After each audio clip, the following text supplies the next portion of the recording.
በወልቃይት ግንባር የተከፈተው ውጊያ በድንገት በቆመ ማግስት የህወሓት ጦር በሌላ ግንባር ያልታሰበና አደገኛ ወታደራዊ እንቅስቃሴ ማድረግ ጀመረ። ቡድኑ ጸረ አውሮፕላን ጨምሮ መድፍና ዙ 23 መሳሪያዎች በደቡባዊ ትግራይ ግንባር ማስገባቱ ተሰምተዋል። በራያ ግጭት ሊፈነዳ ከጫፍ ደርሷል። ድሮኖችም ሰፊ አሰሳ እያደረጉ ነው። ታደምጡታላችሁ። 23 ሰዓታትን ስለፈጀው የወልቃይት ሸረሪና ውጊያ አዳዲስ አስደንጋጭ መረጃዎች እየወጡ ነው። ህወሓት በርካታ የኢትዮጵያ ወታደሮችን አቁስያለው ጥቃቱን ማክሽፍ ያለው እያለ ነው። በቅዳሜ ዕለቱ ውጊያ የፈጥኖ ድራሽ ኃይል ወታደሮች ተሳትፈዋል ሲል ከሷል። የፈረንሳዩ ዜና ጣቢያ በበኩሉ በርካቶች በግጭቱ ተፈናቅለዋል ብሏል። ሌላኛው ዘገባችን ነው፣ ተሰሙታላችሁ። በወልቃይት ከባድ ውጊያ በተደረገ ማግስት የሻቢያ ከፍተኛ ወታደራዊና ፖለቲካዊ አመራሮች የኢትዮጵያን ድንበር ጥሰው ገቡ። የሻቢያ አመራሮች ወደ ኢትዮጵያ ግዛት ዘልቀው በመግባትም የኢትዮጵያን መንግስት ሲዘልፉ ተሰምተዋል። ህወሓት ከኤርትራ የጦር መሳሪያዎችን አሁንም በስፋት እያስገባ ስለመሆኑ ተጠቁሟል። ይህን መረጃና የመረጃውን አንድምታ የተመለከተ ሰፊ ጥንቅር አዘጋጅተናል። በኢራን ላይ ሊፈጸም የነበረ መጠነ ሰፊ ጥቃት እንዲቀር ማስደረጋቸውን ትራምፕ አስታወቁ።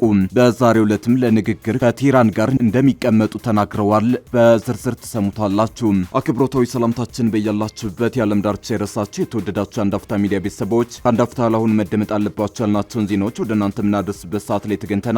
አብራችሁን ትቆዩ ዘንድ ግብዣችን ነው።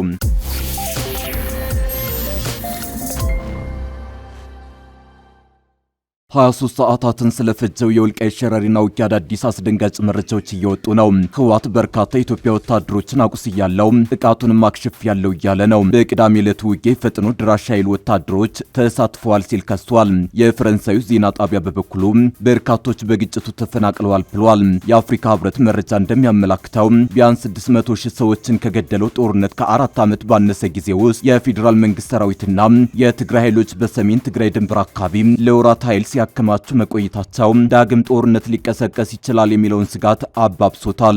በዚህም መሰረት በድንበር አካባቢ የተቀሰቀሰውን ውጊያ በመሸሽ በመቶዎች የሚቆጠሩ ከሰሜን ትግራይ ክልል የተፈናቀሉ ኢትዮጵያውያን ባለፉት 2 ቀናት ውስጥ ወደ ጎረቤት ሱዳን መግባታቸውን የሱዳን የጸጥታና የሕክምና ምንጮች ለኤኤፍቢ ተናግረዋል። ይህ የስደተኞች ፍሰት የተከሰተው ሱዳን ራሷ ከሚያዝያ 2023 ዓ.ም ጀምሮ በሱዳን ጦርና በፈጣን ድጋፍ ሰጪ ኃይሎች አርኤስኤፍ መካከል ከሄድ አውዳሚ ጦርነት ውስጥ ባለችበት ወቅት ነው። አንድ የህወሓት አባል እንደገለጹት በኢትዮጵያ ጦርና በትግራይ ኃይሎች መካከል ከባድ የጦር መሳሪያዎችና ድሮኖች የታከሉበት ውጊያ በምዕራብ ትግራይ ከሱዳን ድንበር አቅራቢያ በምትገኘው ሸረሪና በተባለችው አካባቢ ቅዳሜ ማለዳ ላይ የተቀሰቀሰ ሲሆን እስከ እሁድ ንጋት 11 ሰዓት ድረስ ቀጥሎ ነበር። ቅዳሜ ዕለት ህወሓት የኢትዮጵያ ፌዴራል መንግስትን ሰፋፊ የእግረኛ ጦር ጥቃቶችን ፈጽሞብኛል ሲል የከሰሰ ሲሆን ባለስልጣናት ለዚህ ክስ ወዲያውኑ የሰጡት ምላሽ ኤኤፍቢ የህወሓትን ክሶች በገለልተኛ ወገን ማረጋገጥም ሆነ በሸረሪና ውጊያ ውስጥ የተሳተፉትን ኃይሎች በግልጽ መለየት አለመቻሉን ዘግቧል። በድንበር ከተማዋ ሐምዳይት የሚገኝ አንድ የሱዳን የጸጥታ ምንጭ ከትግራይ ወደ ሱዳን ከገቡ ሰዎች መካከል የቆሰሉ ተዋጊዎች እንደሚገኙበት ገልጿል።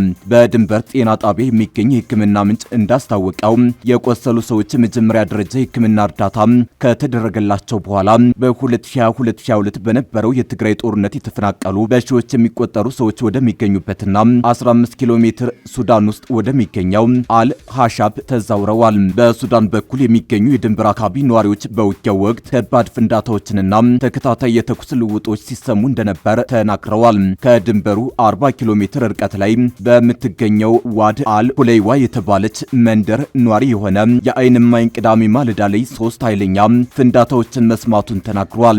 እማኙ አክሎም ከቀኑ 10 ሰዓት ተኩል ገደማ ላይ ከባድ የተኩስ ድምጽ ይሰማ እንደነበርና በአቅራቢያው የምትገኘው የአል ቁዳይማ መንደር ነዋሪዎች የሴቲት ወንዝን አቋርጦ መሸሻቸውን አስረድቷል። በሐምዳይት የሚገኝ ሌላ የዓይን እማኝ በበኩሉ ቅዳሜውን ሙሉ ፍንዳታዎች ይሰሙ እንደነበርና ከሐምዳይት በስተደቡብ ምዕራብ አቅጣጫ አውሮፕላኖች ሲበሩ መመልከቱን ገልጿል።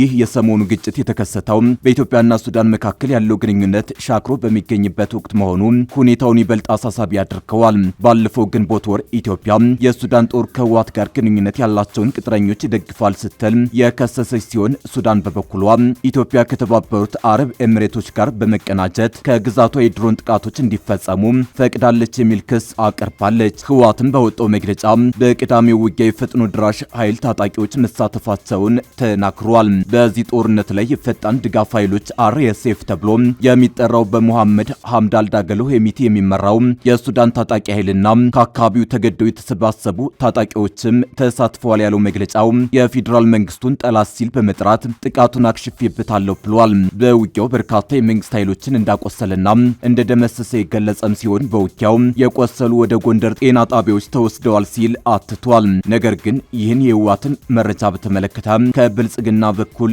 የተባለ ነገር የለም። በወልቃይት ግንባር የተከፈተው ውጊያ በድንገት በቆመ ማግስት የህወሓት ጦር በሌላ ግንባር ያልታሰበና አደገኛ ወታደራዊ እንቅስቃሴ ማድረግ ጀመረ። ቡድኑ ጸረ አውሮፕላን ጨምሮ መድፍና ዙ-23 መሳሪያዎች በደቡባዊ ትግራይ ግንባር ማስገባቱ ተሰምቷል። በራያ ግጭት ሊፈነዳ ከጫፍ ደርሷል። ድሮኖችም ሰፊ አሰሳ እያደረጉ ነው። በወልቃይት የተጀመረው ትንኮሳ ወደ ራያ ግንባር ዙሯል። ህወሓት ከፍተኛ ቁጥር ያለው ሰራዊትና ከባባድ መሳሪያዎች እንዲሁም መድፎችን ተሰማርቷል። በራያ ጨርጨር ወረዳ የሰፈረው ሰራዊት ከዚህ ቀደም ይዟቸው የማያውቃቸውን አዳዲስ ስትራቴጂካዊ ቦታዎችን መቆጣጠሩ ታውቋል። ሰራዊቱ በአሁኑ ሰዓት ዋነኛ የተባሉትን ወሳኝ ቀጠናዎችን ይዞ ይገኛል። የወታደራዊ እንቅስቃሴ በአፋር አዋሳኝ ወደሚገኘው ዋልአ አቅጣጫ ለመቁረጥ የታለመ ሊሆን ስለሚችል በቀጠናው አስፈላጊው ጥንቃቄ ሊደረግ እንደሚገባ ተጠቁሟል። ተጨማሪ ሜካናይዝድ ጦር እንቅስቃሴ አለ። በራያ ጨርጨር ወረዳ ባጊኤ ጣቢያ ሰፍሮ የነበረው የሜካናይዝድ ጦር ትናንት ሐምሌ 26 ቀን ሌሊት 9 ሰዓት ከ40 አካባቢ በባቡር መስመሩ አቅጣጫ በማምራት ከድንበሩ ጫፍ ላይ ተጠግቶ አቋሙን ይዟል። በምዕራብና ደቡባዊ ትግራይ በፌዴራል መከላከያ ኃይልና በህወሓት ታጣቂዎች መካከል የተኩስ ልውውጥ መጀመሩ ቀጠናው ወደ ቀድሞ መጠነ ሰፊ የእርስ በርስ ጦርነት የመመለስ ስጋቱን እውን አድርጎታል። ፌዴራል መንግስት ህወሓት ከኤርትራና ከሱዳን ጋር ግንኙነት እያደረገ ነው የሚል ክስ የሚያቀርብ ሲሆን ይህ ሁኔታ ግጭቱን ከሀገር ውስጥ አልፎ ወደ ቀንድ አፍሪካ ቀውስ ሊያሰፈው ይችላል የሚል ስጋት አለ። በአጠቃላይ ይህ በደቡባዊና ምዕራባዊ ትግራይ የታየው ወታደራዊ እንቅስቃሴ በኢትዮጵያ ሰሜናዊ ክፍል የነበረውን አንጻራዊ ሰላም ያናጋና አገሪቱን ወደ አዲስ የፖለቲካና የደህንነት ቀውስ የከተተ ክስተት ሆኗል። በወልቃይት ከባድ ውጊያ በተደረገ ማግስት የሻዕቢያ ከፍተኛ ወታደራዊና ፖለቲካዊ አመራሮች የኢትዮጵያን ድንበር ጥሰው ገቡ። የሻዕቢያ አመራሮች ወደ ኢትዮጵያ ግዛት ዘልቀው በመግባት የኢትዮጵያን መንግስት ሲዘልፉ ተሰምተዋል። ህወሓት ከኤርትራ የጦር መሳሪያዎችን አሁንም በስፋት እያስገባ ስለመሆኑም ተጠቁሟል።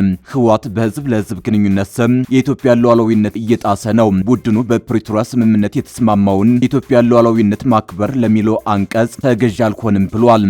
የትናንቱ የድንበር ላይ ክስተትም ህወሓት የሀገሪቱን ሉዓላዊነት እየጣሰ ስለመሆኑ በግልጽ የሚያሳይ ነው። በትናንትናው ዕለት የሻዕቢያ ከፍተኛ ፖለቲካዊና ወታደራዊ አመራሮች ወደ ኢትዮጵያ ግዛት ዘልቀው በመግባት በትግራይ ክልል ጉሎ መህዳ ከተማ ገብተዋል። በዚያም የህዝብ ለህዝብ የሚል የዳቦ ስም የተሰጠው መድረክ አድርገዋል። የህወሓት ልሳን የሆነው ትግራይ ቴሌቪዥን ጉዳዩን በተመለከተ ባሰራጨው ዘገባ የብልጽግናን ሴራ በመበጠስ የኤርትራና ትግራይ ህዝቦች ግንኙነታቸውን እያጠናከሩ ነው፣ ይህም ለብልጽግና ራስ ምታት ሆኖበታል ይላል። ቴሌቪዥን ጣቢያው የህወሓትና ሻዕቢያን ግንኙነት የህዝብ ለህዝብ እንደሆነ አድርጎ ለምሳሌ የሞከረበት መንገድ የሚያስተዛዝብ ነው። ምክንያቱም የሁለቱ ድርጅቶች ግንኙነት የህዝብ ለህዝብ ሳይሆን በኢትዮጵያ መንግስት ላይ የተቃጣው ወታደራዊ ጥምረት ነው። ለዚህም ህወሓት ባለፉት ወራት ከኤርትራ ሲያስገባቸው የነበሩ የጦር መሳሪያዎችና ነዳጅ ለአብነት ይጠቀሳሉ። የሆነ ሆኖ ይህ የህዝብ ለህዝብ የተባለው መድረክ ትናንት የተደረገ ሲሆን በስብሰባው ላይ የኤርትራ ሰናፊ ግዛት ዋና አስተዳዳሪ የኤርትራና የትግራይ ህዝቦች አብረው በመስራትና በመልማት ሊጠቀሙባቸው የነበሩትን እድሎች እንዳጡ ገልጸው አሁን ግን በሁለቱ ህዝቦች መካከል የልማት ድምጽ እንጂ የጥይት ድምጽ መሰማት እንደሌለበት ሲናገሩ ተደምጠዋል። የኤርትራ አመራሮች በትግራይ ክልል መገኘትና የህዝብ ለህዝብ ግንኙነት መድረኮች መካሄዳቸው በአሁኑ ወቅት በአዲስ አበባና በአስመራ መካከል እየጠነከረ የመጣው የጂኦፖለቲካዊ ሽኩቻና ወታደራዊ ውጥረት ቀጥተኛ ነጸብራቅ ነው። የኤርትራው ፕሬዝዳንት ኢሳያስ አፈወርቂና የትግራይ አመራሮች የፌዴራል መንግስቱን የፖለቲካና የወታደራዊ የወታደራዊ እርምጃዎች እንደ የጋራ ስጋት ማየታቸው ሁለቱን ወገኖች እያቀራረባቸው ይገኛል። ጠቅላይ ሚኒስትር አብይ አህመድ በቅርቡ ኤርትራ፣ ህወሓትና ሱዳን በኢትዮጵያ ላይ በጋራ እየሰሩ ነው ብለው በገለጹበት ማዕቀፍ ይህ አይነቱ መድረክ ይፋ መደረጉ አዲስ አበባ ላይ ዲፕሎማሲያዊና ወታደራዊ ጫና ለመፍጠር የታለመ ነው። የትግራይ አመራሮች የፕሪቶሪያውን የሰላም ስምምነት ፈርሷል በሚሉበትና በምዕራብ ትግራይ አዲስ ውጊያ በተቀሰቀሰበት በአሁኑ ወቅት ከኤርትራ ጋር መድረክ መፍጠራቸው የፌዴራል መንግስቱን ተደራዳሪነት ሚና ወደ ጎን የመተው ምልክት ነው። ምንም እንኳን መድረኮቹ የህዝብ ለህዝብ ግንኙነት በሚል ስያሜ ቢካሄዱ በክልሉ ፖለቲከኞች ዘንድ ግንኙነቱ መደበኛ ካልሆነ ካውንስል ጋር የሚደረግና የኤርትራ ጦር በድንበር አካባቢዎች ያለውን ተጽዕኖ የሚያጠናክርበት ነው። ኤርትራ አሁንም በኃይል የያዘቻቸው የትግራይ መሬቶች ያሉ ቢሆንም ይህንን የድንበር ውጥረት በጊዜያዊነት ወደ ጎን በመተው አዲስ አበባን በጋራ ለመጋፈጥ የተደረገ ስምምነት እንደሆነ ይገምታል። ይህ ግንኙነት በኢትዮጵያና በኤርትራ መካከል ሊቀሰቀስ የሚችለውን አዲስ ቀጥተኛ ጦርነት የመቀስቀስ ዕድል ከፍ ያደርገዋል። ትግራይን እንደ የጦርነት ቀጠና በመሆን በአዲስ አበባና በአስመራ መካከል ለሚደረገው ፍልሚያ ዋነኛ ተዋናይ ልትሆን እንደምትችልም የሚያሳይ ነው። በኢራን ላይ ሊፈጸም የነበረ መጠነ ሰፊ ጥቃት እንዲቀር ማድረጋቸውን ያስታወቁት የአሜሪካው ፕሬዝዳንት ዶናልድ ትራምፕ ዛሬ ሰኞ አዲስ ንግግር ለመጀመር ከቴህራን ጋር እንደሚቀመጡ ተናገሩ። ትራምፕ ጥቃቱ ምን ያህል ሰፊ እንደሚሆን ያውቁታል፣ ምክንያቱም አይናቸው ስር የሚሆነውን እያዩ ነበር ሲሉ እሁድ ዕለት ለጋዜጠኞች ተናግረዋል። ከቴህራን ጋር በድርድር መልክ እየተነጋገር ነው በማለትም በዛሬው ዕለት ከሰዓት በኋላ ድርድር እንደሚቀመጡ ተናግረዋል። ፕሬዝዳንቱ ይህንን ከማለታቸው አስቀድሞ በትሩዝ ሶሻል ገጻቸው ባሰፈሩ ጽሑፍ የድርድሩ ማዕቀፎች ላይ ስምምነት በመድረሱ ኢራን እና የመካከለኛው ምስራቅ አጋሮች ማንኛውንም ጥቃት እንዲቆም መጠየቃቸውን ጽፈዋል። ኢራን ለትራምፕ አስተያየት እስካሁን ምላሽ አልሰጠችም። አሜሪካው ፕሬዝዳንት ጦርነቱ ሊጠናቀቅ የተቃረበበት ጊዜ እንደቀረበ በተደጋጋሚ የተናገሩ ቢሆንም ጥቃትና የአጸፋ እርምጃዎች ሲፈጸሙ ቆይተዋል። ትራምፕ ከጋዜጠኞች ለቀረቡላቸው ጥያቄዎች ምላሽ ሲሰጡ ከቴህራን ጋር ስምምነት የሚደረስበትን የጊዜ ገደብ ከመግለጽ ተቆጥበዋል። ሁኔታው እንዴት እንደሚካሄድ እናያለን። በፈለገን ጊዜ እርምጃ ለመውሰድ ዝግጁ ነን። ሰዎችን መግደል አንፈልግም ብለዋል። ትራምፕ አክለውም የሳውዲ አረቢያው አልጋ ወራሽ ልዑል መሐመድ ቢን ሳልማን እንዲሁም የተባበሩት አረብ ኤሚሬትስና ኳታር ቅዳሜና እሁድ ጥቃት እንዳይፈጸም ጥያቄ አቅርበው እንደነበር ተናግረዋል። ሁላችንም ጥቃቱን ለመጀመር ተዘጋጅተን ነበር ሲሉ የተናገሩት ፕሬዝዳንቱ አጋሮቻችን ጥቃቱ እንዲዘገይ የጠየቁበት ምክንያት ስምምነት እንዳለ ስለሚያስቡ ነው ብለዋል። በሆርሙዝ ላይ ስምምነት አለና በኒውክለር ላይ ስምምነት ይኖራል ብለዋል። ትራምፕ ይህንን ይፋ ካደረጉ በኋላ ሰኞ ጥዋት በኤጃ ዓለም አቀፍ የነዳጅ ዋጋ በእጅጉ ቀንሷል። የብሬንት ድፍድፍ ነዳጅ በበርሜል በ4.5 በመቶ ቅናሽ አሳይቶ በ83.98 ዶላር ተሽጧል። ኢራን በአሜሪካና በእስራኤል ለተከፈተባት ጦርነት ምላሽ ስትሰጥ በወሰደችው እርምጃ የሆርሙዝ ወሽመጥ በመዘጋቱ የዓለም የነዳጅ ዋጋ ከፍተኛ ጭማሪ አስመዝግቧል። በዓለም ላይ ካለው ድፍድፍ ዘይትና ፈሳሽ የተፈጥሮ ጋዝ ውስጥ 20 በመቶ የሚሆነው የሚመጣው ከባህረ ሰላጤው ሀገራት ነው። የኢራን የዜና ወኪል የሆነው ቴህራን አሜሪካ ተጨማሪ ወታደራዊ እርምጃ እንዳትወስድ ጠይቃለች መባሉን አስተባብሏል። አክሎም የትራምፕ ንግግር አዲስ ውሸት ብቻ ነው ብሏል። የኢራን የውጭ ጉዳይ ሚኒስትር አባስ አራግቺ እሁድ ዕለት በሆርሙዝ የባህር ወሽመጥ ላይ ከኦማን ጋር የተደረገው ድርድር ወደ መጠናቀቁ እየሄደ ነው ማለታቸውን የኢራን መገናኛ ብዙሃን ዘግበዋል። አሜሪካው ፕሬዝዳንት ንግግሩ ሰኞ ዕለት የሚካሄድበትን ቦታም ሆነ ሊሳተፉ የሚችሉ ባለስልጣናትን እስካሁን ይፋ አላደረጉም።